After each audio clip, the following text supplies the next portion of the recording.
Thank you. It's an honor to be here, and I'm very pleased to say that this was my first time in Hiroshima, and I experienced very strong emotions these last 2-3 days, especially this morning watching the ceremony in the park. I think many of you were there. I think it was a very well done ceremony, and I think the best of the Japanese spirit, the best of the Japanese consciousness was evident today. But as with much of the Japanese character, from what I can tell, there was also much hypocrisy today. There was also much talk of peace, nuclear abolition, and people like Prime Minister Abe was saying these words. But I did not believe him. And I don't think those of you who know better, who know history, would disagree with me. I am 67 years old, and Peter and I wrote this we wrote about 70 years of American empire. Two biggest losers, the two biggest nations defeated in World War II were Germany and Japan. Look at them side by side and think about that, because in Germany we see a country that literally turned inward and examined itself and felt very guilty about what had happened and what they did to militarize the wars. They apologized, and more importantly, they became a moral force in Europe for peace, a real moral force. Throughout the 1960s, 70s, they lobbied and protested. They were always anti-nuclear. They never would militarize to the degree the American forces wanted them to. And when Iraq rolled around in 2003 under Chairman Gerard Schroeder, they said no to the Iraq War. France, Germany, and Russia said no to George Bush. But when I look at Japan since World War II, I see great culture, beauty. From my point of view, I see great movies. I see great music, great food, but I do not see one politician, one prime minister that has stood out for anything. For peace, for moral integrity, not one. The only one that I even remember is the one that Obama got rid of recently because because that prime minister proposed a new policy on Okinawa.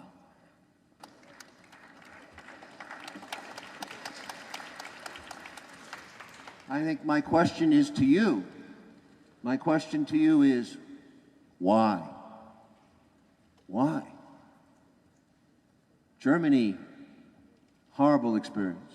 Look what they did, what they mean. They mean, for me, still a peacekeeping force in the world. Japan, no. You are simply a satellite state, a client state of the United States. You have a great economy, great work ethic, but you don't stand for anything. When I left Vietnam in 1968 as a soldier, and the 73, I thought this was over. I thought we were in a new era, a new age. The United States was finished with its Asia preoccupation. I thought so. But lo and behold, after disastrous wars in Afghanistan and Iraq, and frankly in Kuwait too, after these Middle Eastern adventures, the United States is back in Asia with Obama's pivot to Asia. This policy is not about North Korea. That's camouflage. That's nonsense. It's rubbish. It's about China. And it's about a containment of China the same way we tried to contain the Soviet Union after World War II. The Soviet Union, we inflated into a monster. China, we are already building it up into a superpower that threatens our sole superpower status. This is a very dangerous situation. Obama is a snake. He talks soft, but he's ruthless. He's made alliances. He sold $12 billion worth of arms to Taiwan.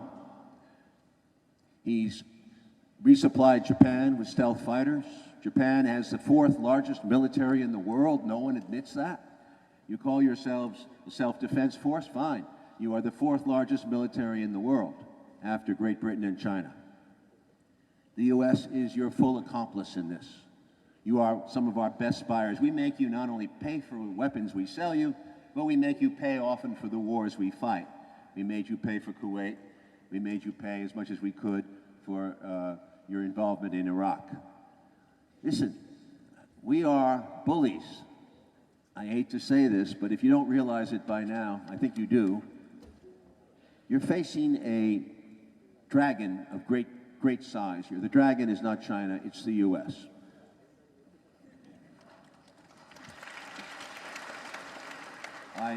4 days ago, I was in Jeju, Korea.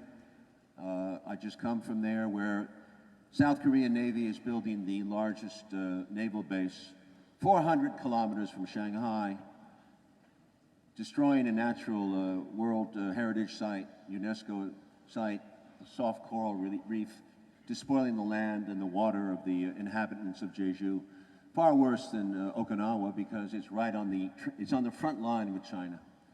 They're going to build it so deep. The harbor is a natural great harbor. They will build it so that the George Washington, the largest aircraft carrier in the world, carrying all kinds of nuclear missiles and goodies, is going to be able to sail through Jeju and control the sea lanes to China.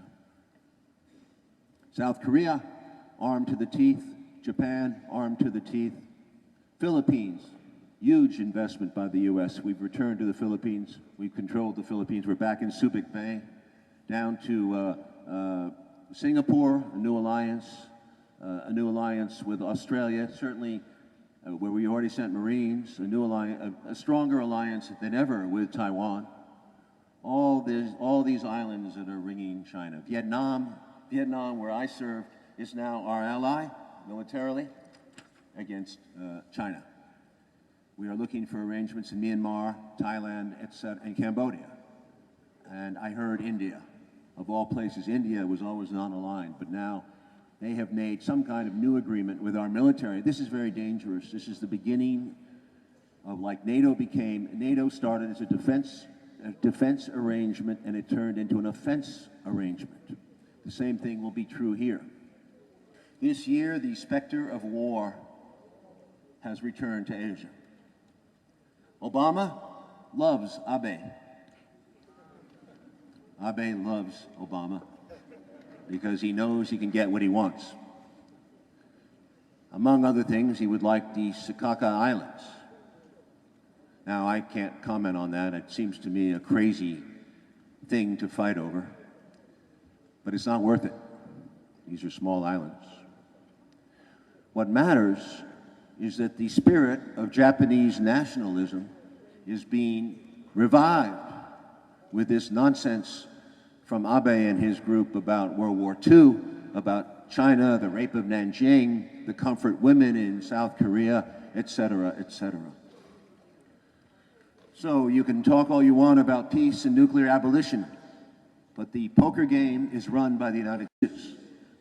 Drastically, its own armament, its ability to sell arms all over the world. We sell 73% of the world's arms. We sell 73% of the world's arms. We make all the bombs, except for Russia and China. We make most of the bombs, and we sell 73% to everybody else. And we include drones, cyber warfare, all kinds of exotic space warfare is coming.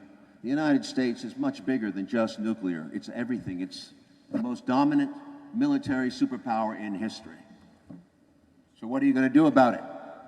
Get angry, I hope. Get angry like we did.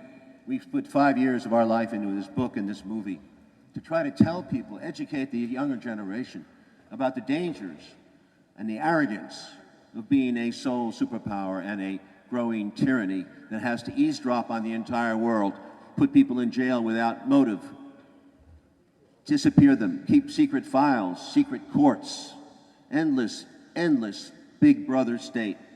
Best described, I don't know if you know George Orwell, but he described it very well.